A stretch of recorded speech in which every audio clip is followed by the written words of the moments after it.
Antes de nuestra entrevista con bueno, entrevista no, una charla entre colegas, pues con Ramón Alberto Garza, empezábamos a hablar de esto que el maestro Humberto Eco hablaba o definía como la imagenología. Yo recuerdo que en uno de sus libros, por ejemplo, decía que la independencia de México no se explicaba si el cura Hidalgo no hubiera salido con el estandarte de la Virgen de Guadalupe. Para él, los impactos de imagen y todo eran muy importantes.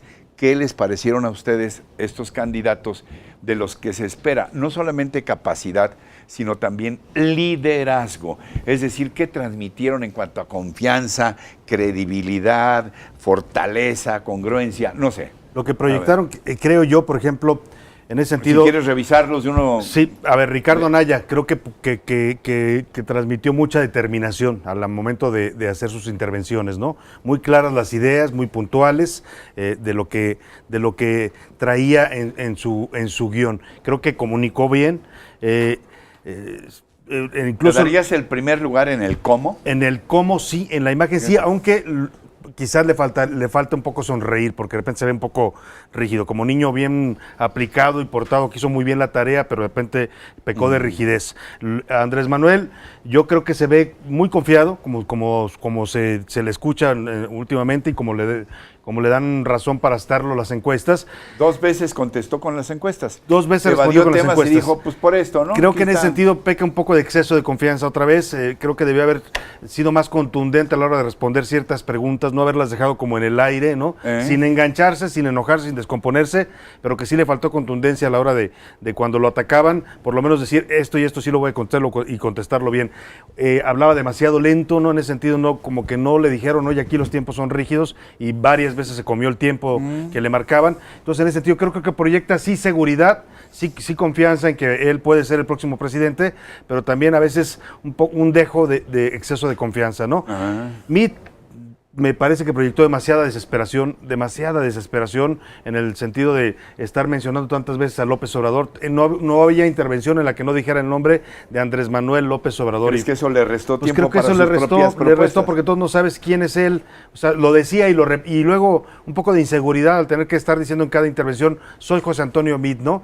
Todos sabemos que es el menos conocido de los candidatos porque es el que menos tiempo tiene en la contienda, pero pues vaya, creo que pudo haber omitido esa parte y haberse concentrado más en cómo convencer. Poca emoción, no sale del acortonamiento al que nos tiene acostumbrados, entonces no creo que. Yo creo que en el fondo, ¿sabes qué pasa con José Antonio Meade? No ha entendido que uno es el lenguaje administrativo del gobierno, llamémosle así, ¿no? Que es el de dar una información, sentarte en una mesa, analizar un asunto. Para eso es muy bueno, desglosarlo. Excelente. Y otro es el lenguaje político.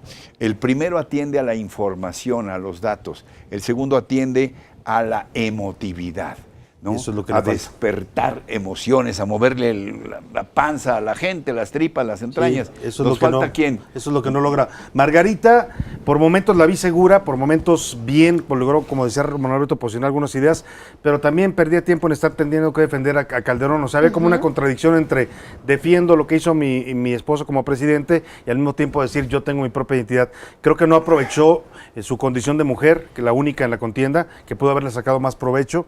Y el Bronco creo que pues aprovechó muy bien el momento.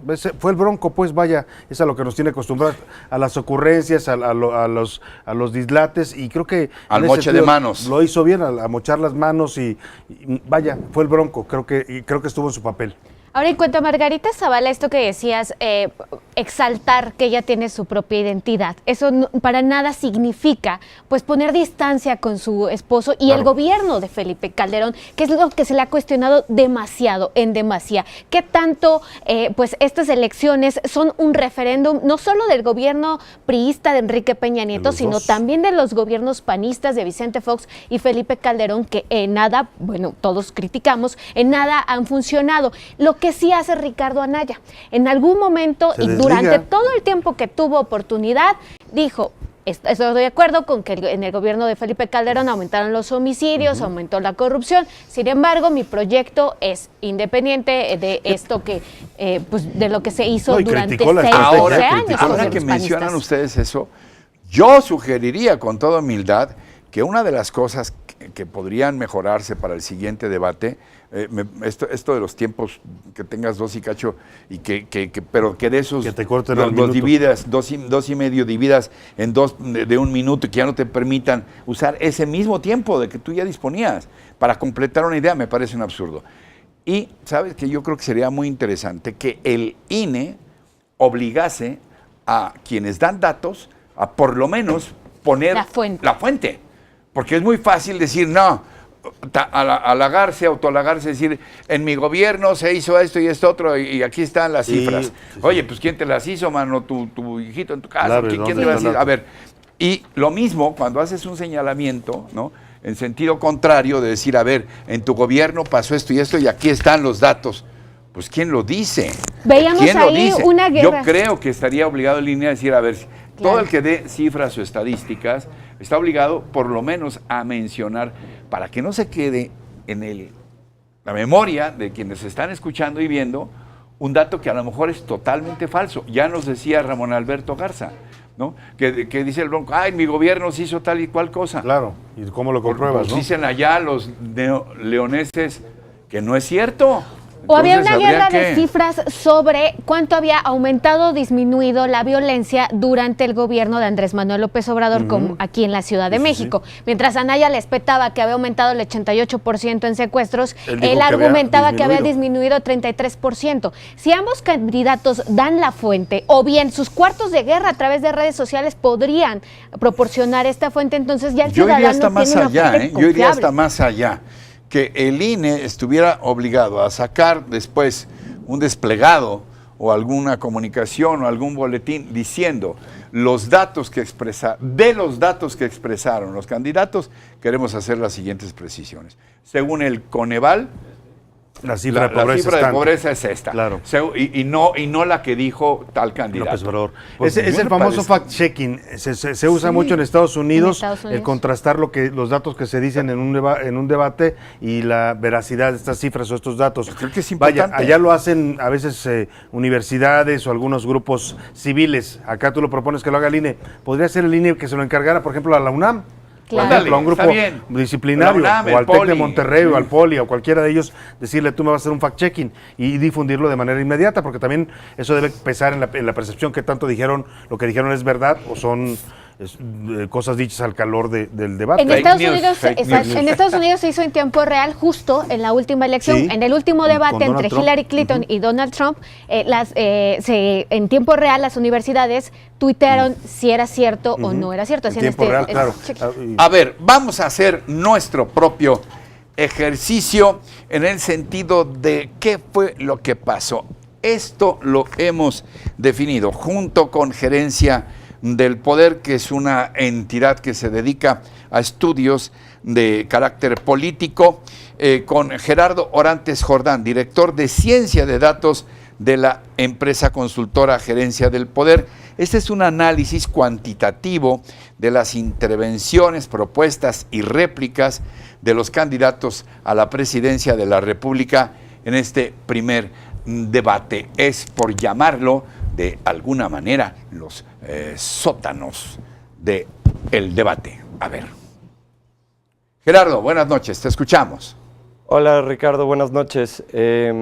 Como comentabas, les presentaremos a continuación Discursera, que es un producto de Gerencia del Poder, que hace análisis cuantitativo de las posturas de los candidatos presidenciales aplicando diferentes técnicas de minería de textos. Minería, yo dije mal. Es la minería del debate, no los sótanos. Bueno, venga. Bueno, lo primero que hay que analizar es el total de palabras por candidato. En este sentido, la transcripción se hizo en vivo. Hay un margen de precisión muy alto, pero no es absolutamente exacto. Pero el total de palabras emitidas por candidato, José Antonio Meade lleva la delantera por mucho. Más de 1000 palabras más que Andrés Manuel López Obrador, y se podía observar en el debate que hay mucha instrucción en la forma en la que Meade aborda los temas, aprovechando cada segundo de sus intervenciones y hablando muy rápido, podía poner los temas que le interesaban sobre la mesa.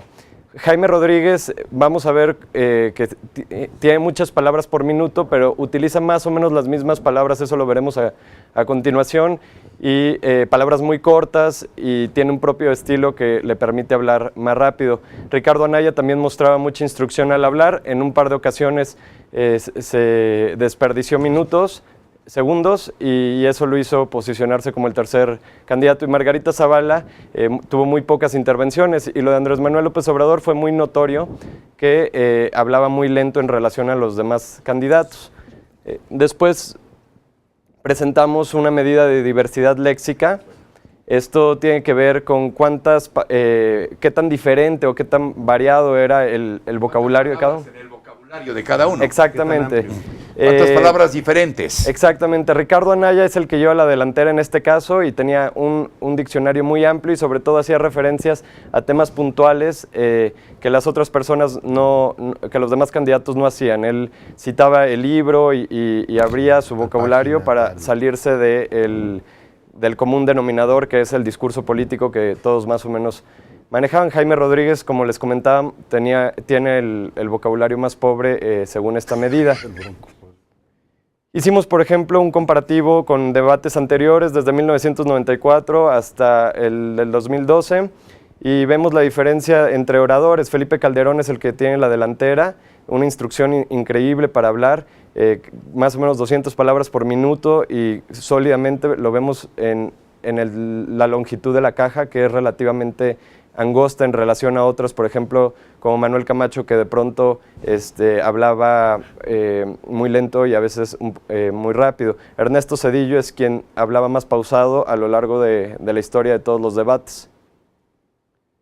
Este ya tiene que ver con el contenido. Aquí se presentan las palabras que más se pronunciaron, y a diferencia de otros años es la primera vez que cobra protagonismo un nombre en las palabras. Andrés Manuel López Obrador. Lo mencionó Ricardo Anaya. ¿Por qué le llaman nube de palabras? Exactamente. Nube de palabras, ¿sí?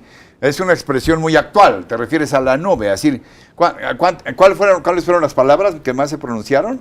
Son las palabras que más pronunciaron. El color tiene que ver y la alineación con quienes la pronunciaron más. Por ejemplo, vemos que la palabra que más pronunció Andrés Manuel López Obrador en relación a los demás fue vamos. Cosa que es interesante porque es el candidato que verbaliza en plural en general, mientras que, por ejemplo, Margarita Zavala verbaliza en singular con defender, y lo mismo se puede encontrar en los demás candidatos. Cosa muy curiosa, Ricardo Anaya, el Bronco, Mid, todos hicieron de manera referencia a Andrés Manuel López Obrador, pero lo hicieron de manera distinta. El Bronco le llamaba Andrés, Mid le llamaba Andrés Manuel, y Anaya se refería a él como López Obrador. Pero es la primera vez que protagoniza un solo candidato de manera en tres candidatos. O sea, que en el debate se hable sobre todo de uno de los candidatos. Exactamente, es la primera vez que ocurre desde 1994. Que su nombre aparezca como una de las palabras dominantes, ¿no? Claro. Sí, es muy buen dato. Las palabras dominantes de todo el debate. Sí, claro. Y que la primera vez que por encima de corrupción o de inseguridad, cualquier tema del país se hable de un candidato, de los que están ahí. Y vemos, si comparamos, bueno, más adelante podemos comparar las palabras que más identifican el discurso de cada uno de los candidatos. Esto no solo tiene que ver con el número total de palabras de veces que la pronunciaron, sino qué tan diferente es en relación a los discursos de los demás candidatos. Esto es importante porque, por ejemplo, la palabra país puede ser que todos la hayan pronunciado, entonces no importa mucho si la pronunció uno más que otro. Pero, por ejemplo, vemos a Andrés Manuel López Obrador, la palabra que más identificó su discurso es la de pobres. Y cosa muy curiosa, la palabra que más identifica el discurso de Ricardo Anaya es la de López Obrador. Es decir, el discurso de Ricardo Anaya estuvo absolutamente centrado en López Obrador. Además hablaba de estrategia, educación, debate y absolutamente, mientras que Andrés Manuel hablaba de pobres, acabar, crecido, no y México. Mid apeló a la palabra ciudadano, y es algo que tiene sentido porque él ha intentado por muchas maneras deslindarse de la marca PRI e insistir que él no es un priista sino es un ciudadano, y aquí se ve perfectamente la estrategia del cuarto de guerra de Mid, de poner la palabra ciudadano en el centro de su discurso. También habló de Fuerzas Armadas, de México y de Hacienda. Hizo mucho hincapié en su experiencia como secretario de Hacienda y su apoyo a las Fuerzas Armadas. Podemos ver el vocabulario de los independientes. Obviamente insistieron en la palabra ciudadanos, cada uno de ellos, y también se hicieron referencia a un elemento geográfico. Margarita Zavala hablaba de México, mientras el Bronco hablaba de Nuevo León. Pero otra vez vemos que en las palabras más recurrentes del Bronco está la palabra Andrés. Y cosa muy curiosa, y esto también es muy interesante porque se presumía que podía haber un cierto alineamiento en el discurso de Margarita Zavala y Meade. Aquí mismo queda revelado. Los tres utilizan México, Hacienda, Fuerzas Armadas y Ciudadano. O sea, tienen un vocabulario muy similar. ¿Margarita Zavala y Meade o Margarita Zavala y el Bronco? Margarita Zavala y Meade. Y Meade, ok. Por último, queremos presentar un mapa de posturas, histórico, de 1994 a la fecha, nada más para ver qué tan cercano ha estado el discurso de unos y otros. Por ejemplo, vemos que el discurso de Josefina Vázquez Mota y el de Enrique Peña Nieto fue similar, el de Roberto Campa con el de Felipe Calderón, y por ejemplo, podemos ver que el de Vicente Fox, Cuauhtémoc Cárdenas, y todos los del 2000 tuvieron un cierto lenguaje que involucraba temas como cambio, como Fobaproa, como Chiapas, que ya no se utilizaron en los demás debates.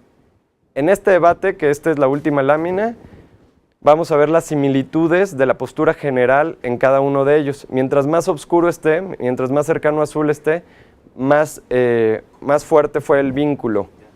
Y por ejemplo vemos que el vínculo entre el Bronco y AMLO, entre Anaya y AMLO, es más fuerte de lo que se presumiría a primera vista.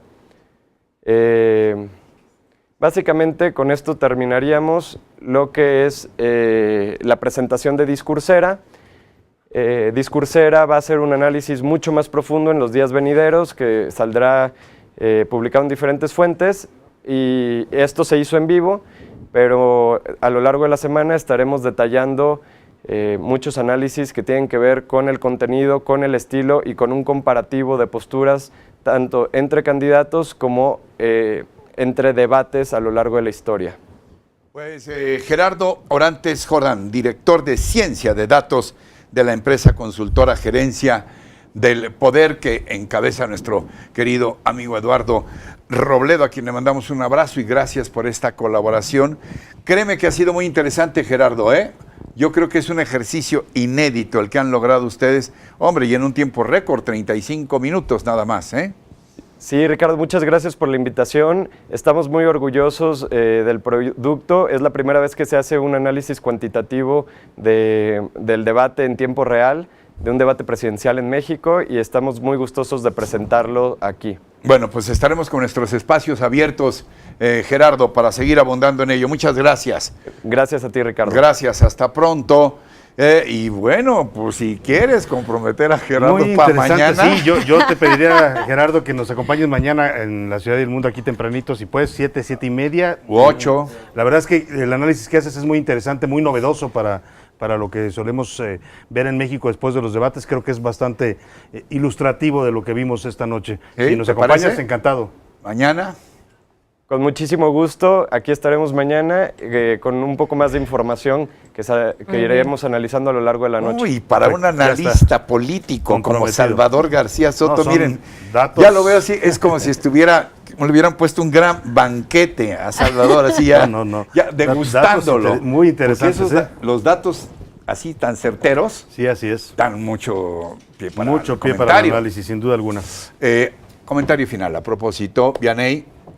Un Pues, minutito. todavía- Te voy a decir como en el debate. Un minuto, pero tienes abonado 17 segundos. Ándale. ¿Tengo mi bolsa de tiempo? No te bolsa Ya de se me tiempo. fueron. Ándele, apúrele, tienes un Nos minuto quedan ya. 69 días todavía de campaña, sin embargo, ya estaremos viendo en los próximos días qué tanto este primer debate presidencial puede modificar o no las preferencias electorales. Por supuesto, usted del otro lado de la pantalla tendrá la mejor respuesta, la mejor opinión. Lo que sí pediría pues a todos que nos ven ven, hay que estar de cerca, vigilando todo aquello que dicen y hacen, así como también cómo se comportan nuestros aspirantes presidenciales. Está en sus manos nada menos que el destino de quien va a dirigir este país los próximos 6 años. De ahí la importancia, lo hemos dicho en los espacios informativos de Ciudad TV 21.2, el canal de la Asamblea, un voto razonado e informado. Así que aquí le estaremos informando.